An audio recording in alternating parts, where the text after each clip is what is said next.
اور سر میں حنفیوں کی بھولی عوام سے کہوں گا، خدا کے لیے بخاری مسلم میں آپ ذرا رفع الیدین کی حدیثیں پڑھیں۔ اکثر احادیث ان صحابہ سے مروی ہیں جو حضور صلی اللہ علیہ وآلہ وسلم کی وفات سے 1-1.5 سال پہلے مسلمان ہوئے ہیں۔ وائل بن حجر فتح مکہ میں مسلمان ہوئے ہیں۔ نحمد و نصلی علی رسول الکریم، اما بعد فاعوذ باللہ من الشیطان الرجیم، بسم اللہ الرحمن الرحیم۔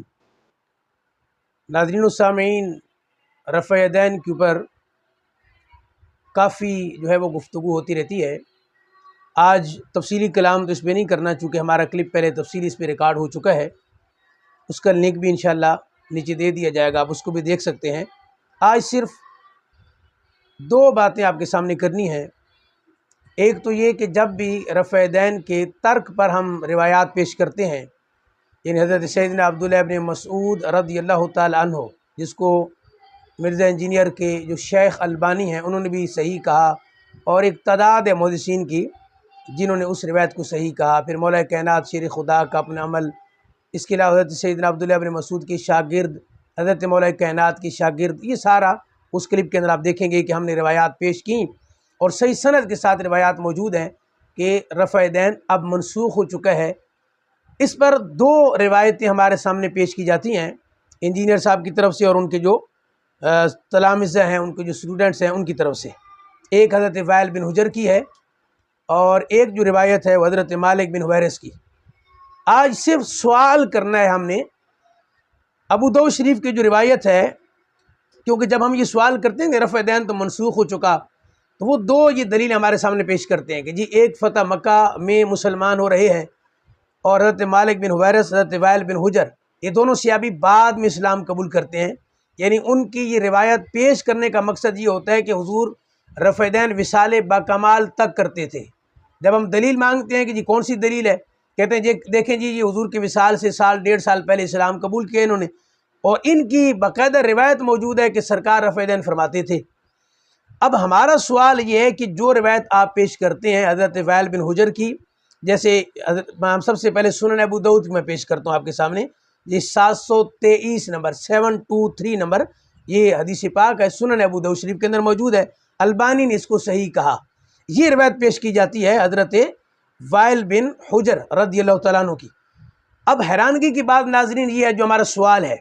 کہ اگر آپ اس روایت کو صحیح مانتے ہیں کہ یہ سرکار کے وصال سے پہلے کی روایت ہے، تو اس روایت کے اندر جو چیز موجود ہے آپ اندازہ کیجئے، اس کے اندر یہ باقاعدہ الفاظ ہیں کہ اللہ کے محبوب صلی اللہ تعالیٰ علیہ وسلم رکوع میں بھی سجدہ اپنا کرتے تھے رفع یدین، اور اس میں الفاظ آپ دیکھیں وَإِذَا رَفَعَ رَأْسَهُ مِنَ السُّجُودِ، تو یہاں تو الفاظ یہ ہیں کہ سرکار دو عالم صلی اللہ تعالی علیہ وسلم سجدہ کرتے تھے، اور اب فرمایا کہ اپنی پیشانی کو دونوں ہاتھ تھیلیوں کے بیچ میں رکھا، اور جب سجدے سے اپنا سر اٹھایا تو رفع یدین کیا۔ اس روایت میں تو سجدے میں بھی رفع یدین کا تذکرہ موجود ہے۔ اگر یہ روایت بطور دلیل کے آپ پیش کرتے ہیں تو ٹھیک ہے، پھر اس کو روایت کو دلیل کے طور پہ آپ پیش کریں، اس میں سجدہ میں رفع یدین کا تذکرہ بھی موجود ہے۔ تو حضرت وائل بن حجر کی روایت ہو جو میں نے آپ کے سامنے سنن ابو داؤد کی حدیث نمبر 723 پیش کی ہے، اس کے اندر تو پھر یہ باقاعدہ موجود ہے کہ سرکار سجدوں میں بھی رفع یدین کرتے تھے، جبکہ یہ پوری کمپنی یعنی جتنے بھی رفع یدین کرنے والے ہیں وہ سجدے کے اندر رفع یدین نہیں کرتے۔ تو اگر آپ کی یہی دلیل ہے تو پھر آپ سجدہ میں رفع یدین کیوں نہیں کرتے؟ پھر حضرت مالک بن حویرث کی جو روایت ہمارے سامنے پیش کی جاتی ہے وہ میں آپ کے سامنے تفصیلی پیش کرتا ہوں، سنن نسائی کی 1086 نمبر یہ حدیث پاک ہے، حضرت مالک بن حویرث رضی اللہ تعالیٰ عنہ کی یہ روایت ہے، جس میں انہوں نے کہا، اب اندازہ کیجئے کہ یہ روایت جب بھی ہم پیش کرتے ہیں کہتے ہیں جی قریب کے جو لوگ تھے وہ ہم یعنی جو اصحاب تھے قریب کے، سرکار کے وصال باکمال سے چند سال پہلے اسلام قبول کرنے والے اصحاب میں سے ایک حضرت مالک بن حویرث ہے، ہم کہتے ہیں ٹھیک ہے جی، وہ کہتے ہیں جی اس روایت کے اندر موجود ہے کہ سرکار رفع یدین فرماتے تھے۔ البانی نے بہرحال اس کو صحیح کہا۔ اس کے اندر آپ دیکھیں الفاظ کیا ہیں کہ جب وہ روایت کرتے ہیں تو ایک ٹکڑا آخری میں پیش کروں گا، اس کے اندر بھی یہ الفاظ ہیں کہ وَإِذَا سَجَدَ وَإِذَا رَفَعَ رَأْسَهُ مِنَ السُّجُودِ، اب یہاں بھی یہ الفاظ موجود ہیں۔ تو اگر آپ کی دلیل یہ روایت ہے کہ سرکار کے وصال باکمال سے پہلے کی ہم روایت پیش کر دیتے ہیں جس سے یہ ثابت ہوتا ہے کہ حضور وصال باکمال سے پہلے بھی رفع یدین کرتے تھے، تو اگر آپ کی دلیل یہ روایت ہے اس روایت کے اندر بھی تو یہ موجود ہے کہ سرکار سجدوں کے درمیان بھی رفع دین کرتے تھے، تو آپ سجدوں کے درمیان رفع دین کیوں نہیں کرتے؟ اس کا مطلب ہے کہ آپ بھی اس روایت پر آپ کا بھی پھر کلام ہوگا، یا تو آپ اس روایت کو صحیح نہیں سمجھتے یا پھر آپ اس کی کوئی اور تعویل کرتے ہیں۔ تو اب مسئلہ یہ ہے کہ جب یہی سوال انجینئر سے ہوا کہ جی اس روایت کے اندر تو یہ موجود ہے، حالانکہ ان کی پوری کمپنی پہلے اس بات کو نہیں مانتی تھی، وہ کہتے ہیں نہیں جی رفع دین جہاں اور تذکرہ موجود ہے وہ ہم کر لیتے ہیں، لیکن یہاں چونکہ اب یہ دلیل کے طور پہ اس بات کو بیان کیا گیا تو کہتا ہے جی میں کبھی کبھی اب کر لیتا ہوں۔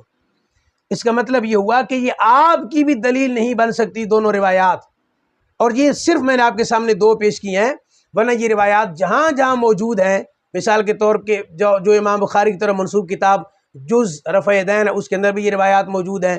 پھر امام بخاری کے جو استاذ ہیں مسند حمیدی اس کے اندر بھی یہ روایت موجود ہے،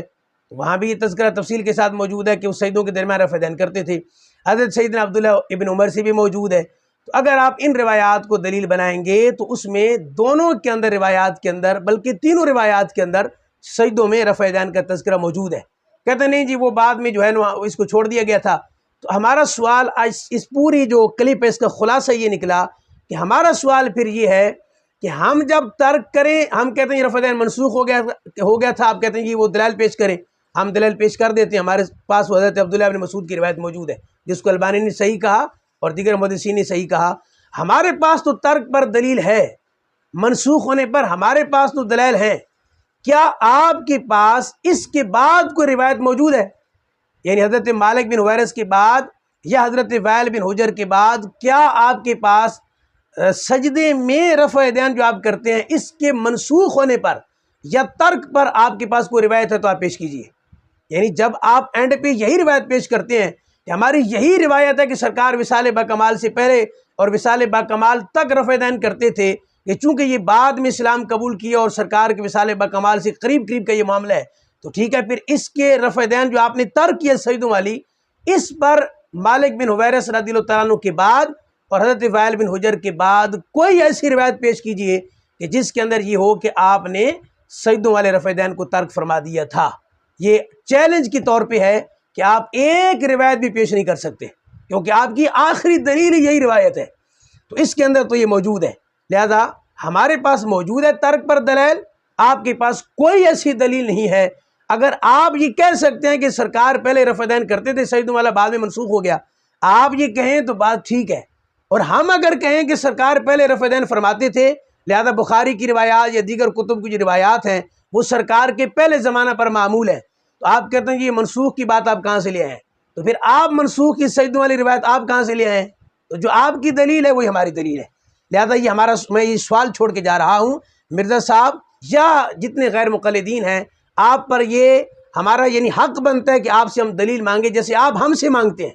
حالانکہ ہم تو پیش کر دیتے ہیں وہ دلائل، آپ پیش کریں کہ مالک بن حویرث رضی اللہ تعالیٰ عنہ یا حضرت وائل بن حجر کے بعد وہ کون سی روایت ہے کہ جس سے یہ ثابت ہوتا ہے کہ سجدوں والی روایت منسوخ ہو گئی ہے، یہ آپ پر پیش کرنا لازم ہے۔ دعائے رب تعالیٰ اس کے اوپر عمل کرنے کی توفیق عطا فرمائے۔